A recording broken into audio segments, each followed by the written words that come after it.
आज हम प्राचीन भारत के इतिहास की कहानी को समझने की कोशिश करेंगे। हमारे पास जो जानकारी है वो हजारों साल का एक लंबा सफर है। मतलब बिल्कुल शुरुआती बस्तियों से लेकर वो बड़े बड़े ताकतवर साम्राज्यों के बनने तक। हाँ, और इस लंबे सफर में हमारा मकसद सिर्फ तारीखें और राजाओं के नाम जानना नहीं है। हम उन बड़े बदलावों और उन विचारों को पकड़ना चाहते हैं जिन्होंने आज के भारत की नींव रखी। कैसे एक पूरी शहरी सभ्यता गायब हो गई, कैसे कुछ राजकुमारों के विचारों ने, आप कह सकते हैं, क्रांति ला दी, और कैसे एक साम्राज्य ने पहली बार पूरे उपमहाद्वीप को एक धागे में पिरोया। तो चलिए इस कहानी के सबसे दिलचस्प मोड़ों की पड़ताल करते हैं। हाँ, चलिए शुरू करते हैं सिंधु घाटी सभ्यता से। ये सोचना ही मतलब कमाल का है कि आज से लगभग 4,500 साल पहले, जब दुनिया के कई हिस्सों में लोग कबीलों में रह रहे थे, हमारे यहाँ हड़प्पा और मोहनजोदड़ो जैसे शहर थे। और ये कोई आम शहर नहीं थे। बिल्कुल नहीं। ये उस समय के हिसाब से एक तरह से हाई टेक शहर थे। जरा सोचिए, ग्रिड पैटर्न पर बनी सीधी सड़कें, पक्की ईंटों के दो दो मंजिला मकान, और सबसे हैरान करने वाली बात, ढकी हुई नालियों का एक पूरा नेटवर्क। ये तो आज भी कई शहरों के लिए एक सपना है। और हर घर में अपना कुआं और स्नानागार। हाँ, ये एक बेहद उन्नत शहरी सोच को दिखाता है। लेकिन इनके समाज के बारे में क्या पता चलता है? हमें कोई बड़े बड़े महल या मंदिर तो नहीं मिले जो किसी राजा या क्या कहते हैं, किसी पुजारी की ताकत दिखाते हों। और यही बात इसे और रहस्यमयी बनाती है। हमें राजाओं के स्मारकों की जगह मातृ देवी की अनगिनत मूर्तियां मिली हैं, पशुपति की मोहरें मिली हैं। इससे कुछ इतिहासकार ये अंदाजा लगाते हैं कि शायद समाज मात्र सत्तात्मक रहा हो, या फिर सत्ता किसी एक व्यक्ति के हाथ में नहीं थी। तो फिर किसके हाथ में थी? व्यापारियों के? हाँ, शायद व्यापारियों या समुदाय के प्रतिनिधियों के हाथ में। और उनकी लिपि, वो तो आज भी एक पहेली है। अच्छा, मतलब हम जानते हैं कि वो लिखते थे पर पढ़ नहीं पाए। बिल्कुल, हम जानते हैं कि वो लिखते थे, पर क्या लिखते थे ये आज तक कोई नहीं जान पाया। और फिर अचानक ये सब खत्म हो गया। इतनी बड़ी शहरी सभ्यता के बाद एक पूरी तरह से अलग एक ग्रामीण सभ्यता का दौर शुरू होता है, वैदिक काल। ये बदलाव इतना बड़ा, ये हुआ कैसे? देखिए, इसके पीछे कई सिद्धांत हैं, जलवायु परिवर्तन से लेकर नदियों के रास्ता बदलने तक। लेकिन जो नतीजा निकला वो ये था कि लोग गंगा यमुना के ज्यादा उपजाऊ मैदानों की तरफ बसने लगे। यहाँ अब शहर नहीं थे, बल्कि जन थे, मतलब कबीले। और भाषा संस्कृत? हाँ, और जीवन वेदों पर आधारित था। और यहीं पर हमें एक बहुत बड़ा सामाजिक बदलाव देखने को मिलता है। आप वर्ण व्यवस्था की बात कर रही हैं? हाँ, लेकिन उसके शुरुआती रूप की। ऋग्वेद के समय में ये व्यवस्था काफी लचीली थी। मतलब ये आपके कर्म यानी आपके काम पर आधारित थी, जन पर नहीं। नहीं, जन्म पर नहीं। एक ही परिवार में कोई कवि हो सकता था तो कोई योद्धा। लेकिन जैसे जैसे समाज कृषि पर ज्यादा निर्भर हुआ और जटिल होता गया, तब ये व्यवस्था जन्म पर आधारित हो गई। हाँ, और कठोर होती चली गई। ये सिर्फ सामाजिक नहीं, बल्कि एक आर्थिक और राजनीतिक शक्ति का भी खेल था। गंगा के मैदानों में खेती बढ़ रही थी, लोहे का इस्तेमाल हो रहा था, बड़े बड़े राज्य बन रहे थे। तो ऐसे में समाज के कुछ समूहों ने संसाधनों पर नियंत्रण करने के लिए और अपनी ऊंची स्थिति को स्थायी बनाने के लिए इसे जन्म से जोड़ दिया। और ये वो बदलाव था जिसने भारतीय समाज पर सदियों तक गहरा असर डाला। बिल्कुल। और इसी उथल पुथल के बीच 6ठी शताब्दी ईसा पूर्व में एक वैचारिक क्रांति होती है। 2 राजकुमार, वर्धमान महावीर और सिद्धार्थ गौतम, अपना राजपाट, अपना ऐशो आराम, सब कुछ छोड़कर सच की तलाश में निकल पड़ते हैं। हाँ, और ये वो दौर था जब समाज में यज्ञ और कर्मकांड बहुत बढ़ गए थे। इन दोनों ने उन कर्मकांडों पर सवाल उठाया। जैन धर्म ने तो ईश्वर के अस्तित्व को ही नहीं माना, लेकिन आत्मा के अस्तित्व को माना, और अहिंसा पर इतना जोर दिया जितना पहले कभी नहीं दिया गया था। ये अत्यधिक जोर, इसका क्या मतलब है? क्या ये सिर्फ हत्या न करने तक था या उससे भी आगे? ये बहुत आगे था। सिर्फ इंसानों या जानवरों की ही नहीं, बल्कि पेड़ पौधों और हवा पानी में भी जीवन माना गया। अच्छा। और उनके प्रति भी हिंसा से बचने को कहा गया।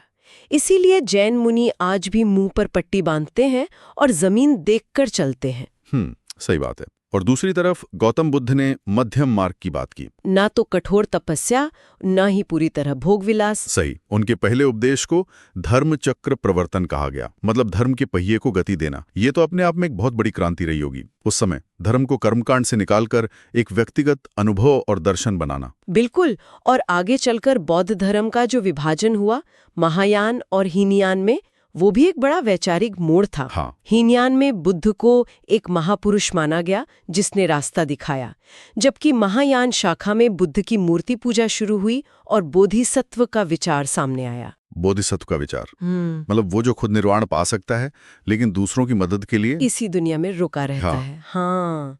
और इस एक विचार ने बौद्ध धर्म को आम लोगों के लिए ज्यादा सुलभ बना दिया, भक्ति केंद्रित बना दिया। तो इसी दौर में भारत 16 महाजनपदों में बटा हुआ था, मतलब बड़े बड़े राज्य थे जो आपस में लड़ते रहते थे। इनमें से आखिर मगध ही एक सुपर पावर बनकर कैसे उभरा? इसकी 3 मुख्य वजह थीं, लोकेशन, लोकेशन और लोकेशन। अच्छा। मगध की दोनों राजधानियां राजगीर और पाटलिपुत्र रणनीतिक रूप से बहुत सुरक्षित थीं। एक तरफ गंगा, सोन जैसी नदियां थीं जो एक प्राकृतिक किले का काम करती थीं। जमीन इतनी उपजाऊ थी कि सेना के लिए अनाज की कभी कमी नहीं हुई। और संसाधन भी थे शायद। हाँ, और सबसे बड़ा इक्का था झारखंड के जंगलों से मिलने वाला लोहा, जिससे बेहतर हथियार बने, और हाथी। हाथी? हाँ, जो उस जमाने के आप कह सकते हैं बख्तरबंद टैंक हुआ करते थे। सही बात है। और यहीं से चाणक्य और चंद्रगुप्त मौर्य की कहानी शुरू होती है। ये सिर्फ एक बदले की कहानी तो नहीं लगती। ये उससे कहीं ज्यादा है। ये भारत के पहले साम्राज्य की नींव रखने की कहानी है। चाणक्य सिर्फ एक विद्वान नहीं थे, वो एक बेहतरीन रणनीतिकार थे। एक किस्सा है कि उन्होंने चंद्रगुप्त की सेना को खड़ा करने के लिए, धन जुटाने के लिए एक नकली सोने का पहाड़ खुदवाने का नाटक रचा था। सच में? हाँ, ताकि नंद शासक धनानंद का ध्यान भटकाया जा सके। ये दिखाता है कि वो लक्ष्य हासिल करने के लिए हर तरह की रणनीति अपनाते थे। इसी मौर्य वंश में फिर सम्राट अशोक हुए, जिन्होंने साम्राज्य को उसकी बुलंदी पर पहुंचाया। लेकिन फिर कलिंग युद्ध ने सब कुछ बदल दिया। हाँ, 1 लाख से ज्यादा लोगों की मौत देखकर एक विजेता सम्राट का हृदय परिवर्तन हो गया। उसने युद्ध की नीति को हमेशा के लिए छोड़कर धम्म की नीति अपनाई। ये धम्म कोई नया धर्म तो नहीं था? नहीं, ये कोई नया धर्म नहीं था। ये एक नैतिक आचार संहिता थी, जैसे बड़ों का सम्मान करना, दासों से अच्छा व्यवहार करना और सभी धर्मों के प्रति सहिष्णुता रखना। ये एक इतने विशाल और विविध साम्राज्य को जोड़ने का एक बहुत ही अनोखा और सफल प्रयोग था। और सबसे दिलचस्प बात यह है कि उन्होंने अपनी बातें लोगों तक पहुंचाने के लिए पूरे साम्राज्य में पत्थर के स्तंभों और चट्टानों पर लेख खुदवाए। और सदियों तक हमें पता ही नहीं था कि इन पे लिखा क्या है। बिल्कुल, उनकी जो ब्राह्मी लिपि थी उसे कोई पढ़ नहीं पा रहा था। फिर 1837 में ईस्ट इंडिया कंपनी के एक अधिकारी जेम्स प्रिंसेप, हाँ, उन्होंने सालों की मेहनत के बाद इस लिपि को पढ़ने में सफलता हासिल की। तब जाकर हमें सम्राट अशोक और उनके विचारों के बारे में ठीक से पता चला। तो एक तरह से प्रिंसेप ने भारतीय इतिहास के एक पूरे अध्याय को हमारे लिए जिंदा कर दिया। सही कहा। अशोक की मृत्यु के बाद मौर्य साम्राज्य बिखर गया। भारत में एक बार फिर कई छोटी छोटी शक्तियां सिर उठाने लगीं। इस उथल-पुथल के लगभग 500 साल बाद इतिहास ने एक और बड़ी करवट ली और मगध की धरती पर ही गुप्त वंश का उदय हुआ। क्या यही वो दौर था जिसे भारत का स्वर्ण युग या गोल्डन एज कहा जाता है? हाँ, लेकिन ये समझना जरूरी है कि ये स्वर्ण युग क्यों कहलाता है। मौर्यों के बाद जो 500 साल का दौर था, उसमें उत्तर पश्चिम से शक, कुषाण जैसी कई विदेशी शक्तियों ने भी भारत में अपने राज्य स्थापित किए थे। अच्छा। उन्होंने यहाँ की संस्कृति को बहुत प्रभावित किया। गुप्त शासकों ने इन सभी ताकतों को हराकर एक बार फिर एक बड़े और स्थिर साम्राज्य की स्थापना की। और इसी राजनीतिक स्थिरता की वजह से कला, साहित्य और विज्ञान को फलने फूलने का मौका मिला। सही। जब हम गुप्तकाल की बात करते हैं तो अक्सर कालिदास, आर्यभट्ट और नालंदा विश्वविद्यालय का जिक्र होता है। नालंदा की बात करें तो वो सिर्फ एक यूनिवर्सिटी तो नहीं थी। बिल्कुल नहीं। जरा सोचिए, एक ऐसी जगह जहां कोरिया, जापान, चीन, तिब्बत और इंडोनेशिया से हजारों छात्र और विद्वान आते थे। यहाँ सिर्फ बौद्ध धर्म ही नहीं बल्कि तर्कशास्त्र, व्याकरण, चिकित्सा विज्ञान और खगोल विज्ञान पर खुली बहसें होती थीं। एक विशाल लाइब्रेरी थी जो कई मंजिला ऊंची थी। ये उस दौर का एक ग्लोबल नॉलेज हब था। और इसी दौर के विज्ञान का एक नमूना तो आज भी दिल्ली में खड़ा है, महरौली का वो लौह स्तंभ। मतलब 1600 साल बाद भी उसमें जंग नहीं लगाया। हाँ, ये उस समय की धातु कला का एक जीता जागता चमत्कार है। लेकिन जिस समय उत्तर में गुप्त साम्राज्य अपने चरम पर था, ये याद रखना बहुत जरूरी है कि भारत सिर्फ उत्तर तक सीमित नहीं था। दक्षिण में एक बिल्कुल अलग और उतनी ही शानदार दुनिया फल फूल रही थी। जैसे कि राष्ट्रकूट और चोल वंश। हाँ, गुप्तों के कुछ सदियों बाद दक्षिण में राष्ट्रकूट वंश ने एलोरा में एक ऐसा कारनामा कर दिखाया जो आज भी इंसानी कल्पना से परे लगता है। कैलाश मंदिर की बात कर रहे हैं आप? हाँ, उन्होंने हथौड़े और छेनी से एक पूरी पहाड़ी को ऊपर से नीचे की ओर तराश कर दुनिया का सबसे बड़ा अखंड मंदिर बना दिया। ये कोई ईंट पत्थर जोड़कर नहीं बनाया गया, बल्कि एक ही चट्टान को काट कर बनाया गया है। ये तो इंजीनियरिंग का एक अजूबा है जिसे आज भी दोहराना नामुमकिन लगता है। बिल्कुल।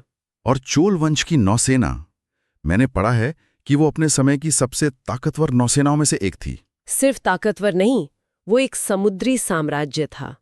चोल शासकों ने सिर्फ श्रीलंका या मालदीव को नहीं जीता, उनकी नौसेना ने हजारों किलोमीटर दूर इंडोनेशिया के श्रीविजय साम्राज्य पर हमला करके उसे भी हराया। क्या बात है।